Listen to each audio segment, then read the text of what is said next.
My grandma was born in 1914, before they had commercial pectin, and even up until the time when I was a little girl and she taught my mom how to make jam, she never bought and used store-bought pectin to make any of her homemade jams or preserves. I am beyond thrilled to share with you today my recipe that is based off of my grandma's recipe. So first up, I tend to be a messy cook, especially when you are making jam. So let's get our aprons on. My family's absolute favorite jam has got to be, hands down, strawberries. So today I'm gonna walk you through how to make old-fashioned, low sugar compared to most commercial recipes that use sugar. We are still gonna be using some sugar in this recipe. So first up, you wanna have your strawberries rinsed and whole. And I've got 8 cups here in my Pyrex bowl. Now, if you want the printable version, including with volume, either by cups and or weights, you can go over to my website on the blog, and I've got a printable version of this recipe you can go and snag, but I'm gonna walk you through it. So we start out with these 8 cups of berries, and then you can leave your jam super chunky, or you can have it more pureed up. The more pureed it is, the longer it's going to take for it to reach the gelling point when it's actually set. So let's get these berries ready to go. Now, obviously, my grandma did not have, in 1914, or the 1920s, 30s, or 40s, I don't even think she had one at the time of her death, but a blender. Food processor works just fine. You can do it the old-fashioned way with a potato masher if you want, but our goal is to get these berries chopped up. So I'm gonna check these because I like my jam on the chunkier side. I'm gonna see if I've got chunky pieces. Oh yeah, we have got some nice chunks still going on there, and it's definitely not pureed or liquefied. So this is right at 4 cups after we have them mashed up. So I'm gonna take my prepared berries and my sugar, and we're gonna put those in the pot before we prepare the secret ingredient, or the last ingredient, to actually make our jam set better.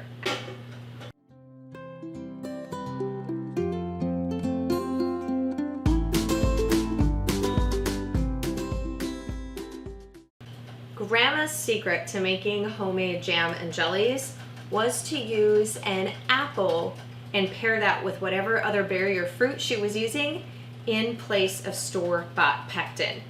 Now, you can use quite a few different fruits that have high levels of pectin and pair them with berries or stone fruits like cherries that have lower levels of pectin.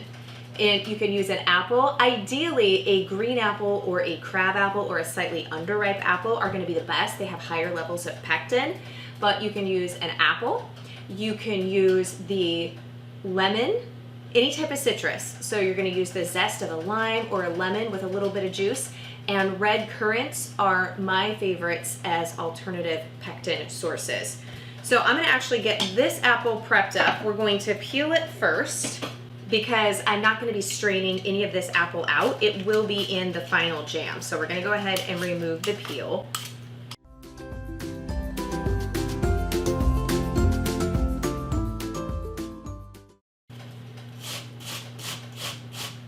Now, the recipe that I have on my blog, I use the lemon with, and I love lemon paired with strawberry. So really, depending upon what fruits that are high in pectin that you happen to have in season, will oftentimes be the deciding factor on which one you use. Now, back in the day, because we're up in the Pacific Northwest, and my grandma moved out here when my dad was a little boy in the early 1940s, citrus doesn't grow up here, and she was definitely not buying citrus from the store. So all of her recipes just use the grated apple. But red currant also grows up here, and if you have my book, The Made from Scratch Life, then you know about using red currant with raspberries, which is one of my other favorites to pair together. A raspberry red currant makes a delicious jam, and it also has that pretty bright red color. And I usually find that I do about 4 to 5 cups of fruit to 1 medium apple, and that's the ratio that I start out with when I'm using this pectin source. So now we're adding all of this grated up apple to our sugar and strawberry. And then we're gonna stir that together. Then we're gonna increase the heat to medium because we need to bring this to a simmer. You know, a secret that the jam makers of old knew was you always used about 1/4 of unripe or slightly underripe fruit, because that underripe fruit has higher natural levels of pectin in it. So we're just gonna stir this often as we bring it up to a simmer, because we do have a decent amount of sugar in here, even though it's still a low sugar jam. And then I've got my water bath counter over here set on medium heat so that the water inside will be nice and warm, but not quite at a boil yet, once our jam is finished and ready to be processed. So it's been 20 minutes, so we are gonna check the set of our jam. Now, without perfectly timed procedures like you have with store-bought pectin, when you're working with natural elements, you have to be patient and know that it's kind of a guideline, because the ripeness of the berries, the water content of the berries, all of that is going to affect how long it takes to reach the gelling temperature. So we start to check it after it's simmered for 20 minutes. Now, we've got candy thermometers now, and we know the setting point of jam is 220 degrees Fahrenheit. But back in my grandma's day, she didn't have a candy thermometer. So we're going to do the old-fashioned sheeting spoon test. The larger the spoon, a metal one, the easier this is going to be. So you're just going to stir in here to your jam pot, and you're going to let it coat the back of the spoon.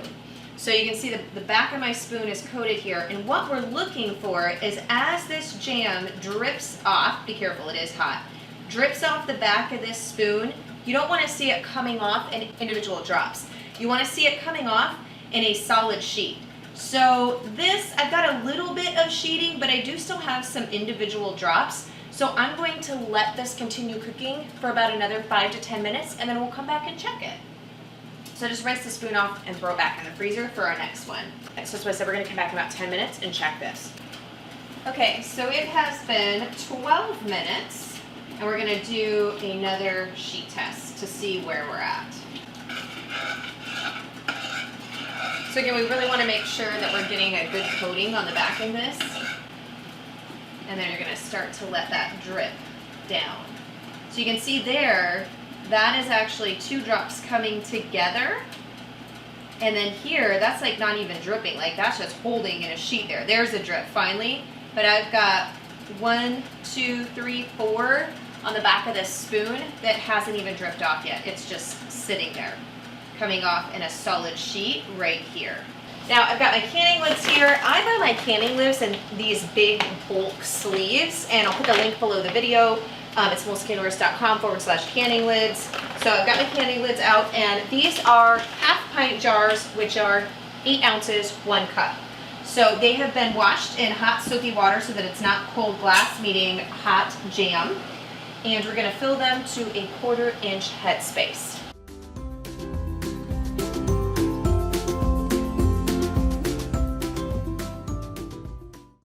And then I always manage to spill. I always have the best of intentions, and I'm never gonna spill.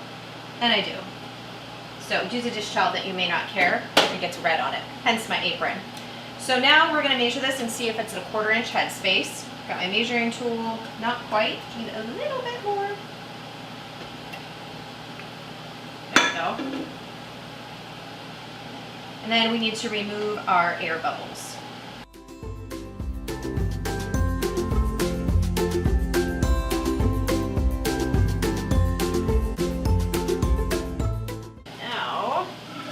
Bring it into the bottom of the pot here. And headspace is important with jam, so you do need to make sure that you're going to the headspace. For jams and jellies, it's always a 1/4 inch. So if you don't have enough to meet that, you either need to go down to a smaller size jar, so some of those 6 or 4 ounce size jars, or you put that remainder amount in the fridge or the freezer. And even with our jams and jellies, we do still want to process this in a hot water bath to make sure that any bacteria that can get in there, it doesn't matter how sterilized anything is, you can't pour fast enough to outdo any type of bacteria. So just process your jams and jellies for 10 minutes in a hot water bath, and then you don't have to worry about any of that. And you'll have a stronger seal. So, you know, even when it's not my great grandma's recipe, I just can't help but feel connected to the people of the past. whenever I'm doing these old-fashioned things like canning jam and jelly. Down in. Make sure that your water level covers the tops of your jars by an inch, and that water is at a full boil before you begin your processing time. And we set the timer for 10 minutes. So after your jars have processed for 10 minutes, turn off the heat and remove the lid, and then wait another 5 minutes before removing your jars. This helps reduce temperature shock, and we also are going to be putting them on a towel. And it also helps to reduce siphoning, which is when you lose some of the liquid level in a home can jar. It also gives us a great excuse to have a sip of iced coffee. So definitely you're going to want to have your jar lifters because this is still super hot water, and then a folded towel. I just use the same one. It's got some strawberry on it. I'm already going to have to wash it to put my jars on. Go ahead, my 5 minutes is just about up there. Jar number 1, 2, and 3.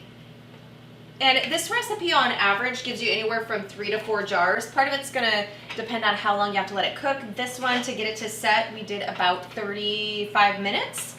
And it's always, because berries have different sugar and pectin and liquid levels, so it's always an approximate you'll find.